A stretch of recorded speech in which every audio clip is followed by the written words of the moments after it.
دنیا میں جوہری ہتھیاروں کا سب سے بڑا ذخیرہ روس کے پاس ہے اور ماہرین کا کہنا ہے کہ اس کے پاس امریکہ سے 10 گنا زیادہ ٹیکنیکل جوہری ہتھیار ہیں۔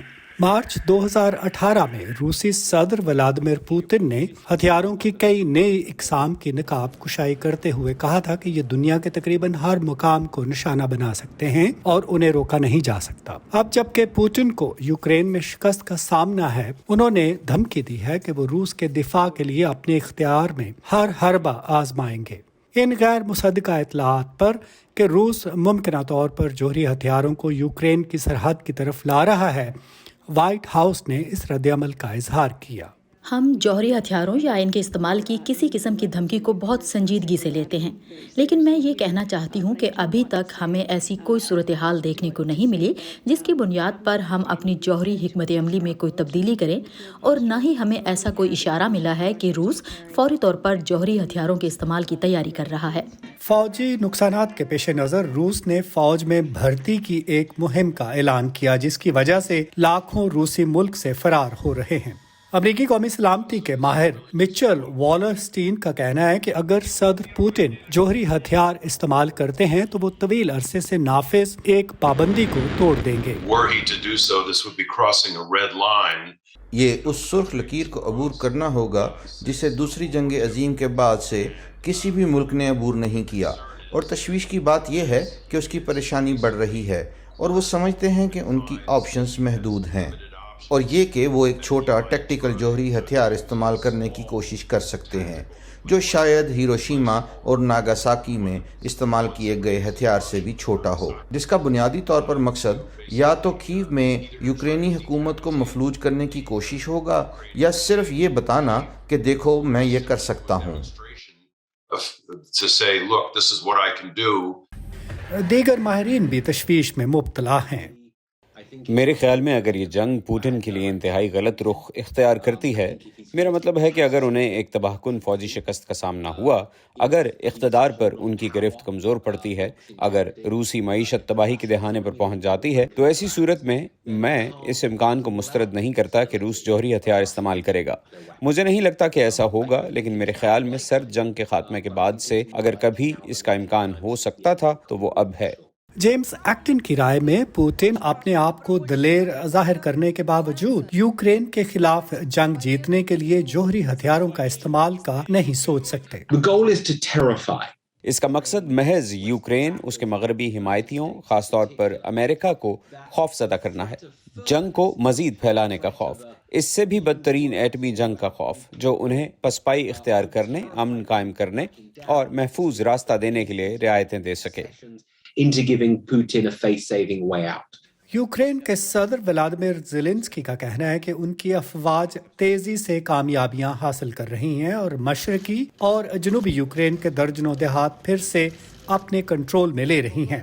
روس کی وزارت دفاع نے اعتراف کیا ہے کہ یوکرین کی جوابی کارروائی کے بعد روسی افواج پسپا ہو گئی ہیں۔ جوہری ہتھیاروں کے ماہرین نے وائس آف امریکہ کو بتایا کہ اگر صدر پوتن جوہری ہتھیار یوکرین کی سرحد کے قریب لاتے ہیں تو امریکہ کو اس کا علم ہو جائے گا۔ سنڈی سین کے ساتھ ندیم یعقوب، وائس آف امریکہ۔ اسی پر بات کرنے کے لیے ہمارے ساتھ موجود ہیں Kamran Bukhari, New Lines Institute کے ڈائریکٹر ہیں۔ Thank you Kamran for joining us. یہ بتائیے کہ جب سے روس اور یوکرین کی جنگ شروع ہوئی ہے، جوہری تصادم کی بات تو ہوتی رہی ہے، مگر امریکی صدر کا اب یہ بیان دینا کیا کسی حقیقی خطرے کی نشاندہی کرتا ہے؟ دیکھیں، جب ایسکلیشن ہوتی ہے، جب آپ ایسکلیٹوری لیڈر پہ چڑھ رہے ہوتے ہیں، جو کہ اس وقت پوتن صاحب کا امپیریٹو ہے، کیونکہ کنونشنل وارفیئر جو ہے وہ ہار رہے ہیں، تو پھر ظاہر رسک بڑھ جاتا ہے۔ لیکن ساتھ ساتھ جو ہے یہ ایسا نہیں ہے کہ پوتن صاحب نے یہ فیصلہ کر لیا ہے کہ انہوں نے یہ کام کرنا ہی کرنا ہے۔ بات یہ ہے کہ دباؤ ڈالنے کی کوشش کی جا رہی ہے کہ بھائی آپ جو ہے مطلب ایک تو یہ ہے کہ جو پیش رفت ہے، یعنی پہلے خیرسون کا علاقہ لیا گیا اس دونباس کے ریجن میں، اس کے بعد اب کرائمیا کی طرف جو ہے یوکرینین فورسز بڑھتی ہوئی نظر آ رہی، تو اس کا تو تدارک نہیں ہے۔ تو اس کو روکنے کے لیے بھی جو ہے یہ آج مسل جو لانچز ہوئے ہیں، جو کنونشنل مسلس جو ہے نا فائر کی گئی ہیں، لیکن ساتھ ہی ساتھ جو ٹیکٹیکل نوکس ہیں ان کا بھی جو ہے اس کا کارڈ ویو کیا جا رہا ہے. دوسری بات یہ ہے کہ ان کے اوپر بہت دباؤ ہے اندرونی طور پہ بھی اور ویسے بھی مجموعی طور پہ بھی کہ بھائی یہ جو ہے روس کی اتنی پسپائی کیوں ہو رہی ہے, اور اگر انہوں نے مذاکرات بھی کرنے ہیں تو مطلب اپنے آپ کو لیوریج دیے بغیر تو مذاکرات کی میز پہ نہیں آئیں گے. صحیح. کامران, ماہرین ایک طرف روس کی طرف سے جنگ میں ایٹمی ٹیکٹیکل ویپنز کی بات کر رہے ہیں جو آپ نے بھی کی, ساتھ ہی ممکنہ جوہری حادثے کی بات بھی کر رہے ہیں.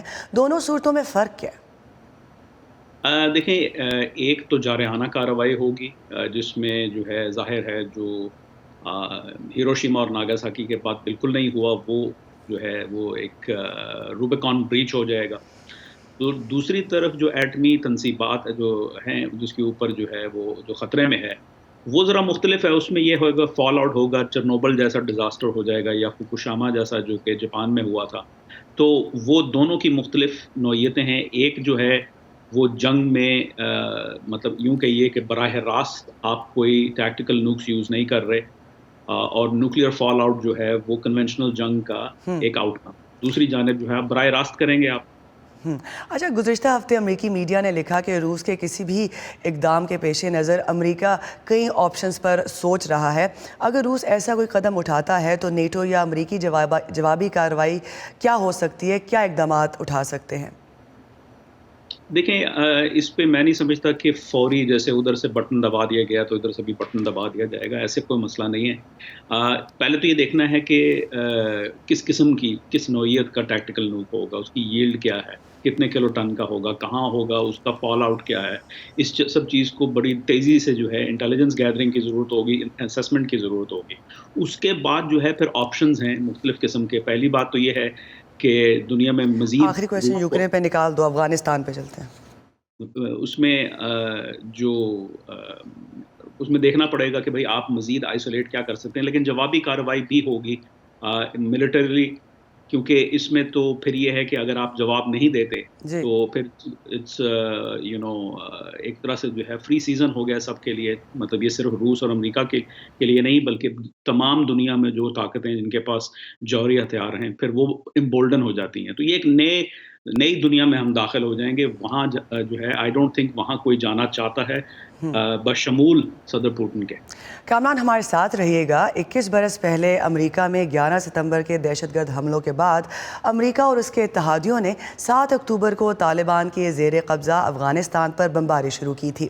اس حملے کے تقریباً 1 ماہ بعد نومبر 2001 میں طالبان کو کابل کا کنٹرول چھوڑ کر فرار ہونا پڑا.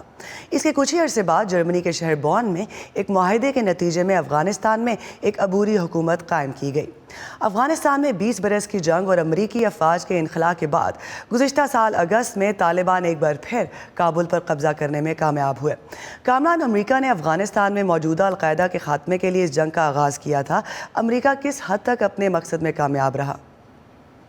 دیکھیں, جہاں تک تو القاعدہ کا کلا کما کرنے کا جو ہے معاملہ ہے وہ تو اس میں تو بہت کامیابی ہوئی ہے. القاعدہ کی تنظیم کو باقاعدہ اس کا جو ہے مطلب ڈیمالش کر دیا گیا ہے. اس کی لیڈرشپ کو successful drone strikes one after another کے اوور دی ایئرز وہ ایلیمینیٹ کیا گیا ہے. تو آئی تھنک جہاں تک القاعدہ کو ختم کرنے کا تعلق تھا یا اس کو مزید امریکہ یا ٹرانس نیشنل جہادی کو جو حملے کرنے کی جو صلاحیت تھی وہ ختم کرنے کی, تو وہ تو کامیابی ہے. لیکن اگر سوال یہ اٹھتا ہے کہ اس کے بعد پھر کیا گولز تھے. اس کے بعد گول تھا کہ بھئی طالبان کو دوبارہ حکومت میں نہ لایا جائے. وہ تو پھر ظاہر کامیاب نہیں ہوا. بیچ میں کہیں ڈیموکریٹائزیشن کا بھی گول آ گیا تھا, وہ تو بالکل ہی بری طریقے سے ناکام ہوا ہے. تو اٹس اے مکسڈ بیگ. تو جہاں تک دہشت گردی کا تعلق ہے, ٹرانس نیشنل دہشت گردی کا تعلق ہے, اس کو تو بہت کمزور کر دیا گیا ہے, اس رسک کو ریڈیوس کر دیا گیا ہے. لیکن خطے کے اندر جو ہے اس کے اثرات ابھی بھی ہیں, جیسے TTP پاکستان کے اندر, ISIS اور دیگر اور گروپس جو ہیں وہ ابھی ہیں. لیکن یہ اب ایک علاقائی جو ہے تھریٹ ہے as oppose to global threat. اور یہ بتائیے کہ دولت اسلامیہ بھی ہم نے دیکھا کہ عراق میں اور شام میں جنگوں کے نتیجے میں سامنے آئی, اور بھی انتہا پسند اسلامی تحریکیں جسے کہتے ہیں کہ ایکٹیو ہوئی ہیں اس عرصے میں. جی ہوئی ہیں, تو وہ تو ظاہر ہے پھر جو ہے ایک ان انٹینڈیڈ کانسیکوینسز ہیں وہ. تو عراق جنگ سے نہ صرف جو ہے یہ داعش ابھر کے سامنے آئی، بلکہ جو عراق جو ہے وہ ایران کے جیو پولیٹیکل آربٹ میں گر گیا. تو یہ تو اس طرح کے انانٹینڈیڈ کانسیکوینسز دیگر ہیں، تو اس میں تو کوئی شک نہیں ہے. لیکن یہ ہے کہ اپنا خطے کی ڈی اسٹیبلائزیشن جو ہے وہ آئی تھنک ایک لوور لیول کا ریلیٹیولی لوور لیول کا تھریٹ تصور کیا جاتا ہے، بجائے اس کے کہ اگر آپ جو ہے کے خلاف کوئی ایسا جنگجو قوت ہو جو کہ امریکہ پہ بھی حملہ کرے، مغرب میں بھی حملہ کرے. کامران بخاری, thank you so much for being with us.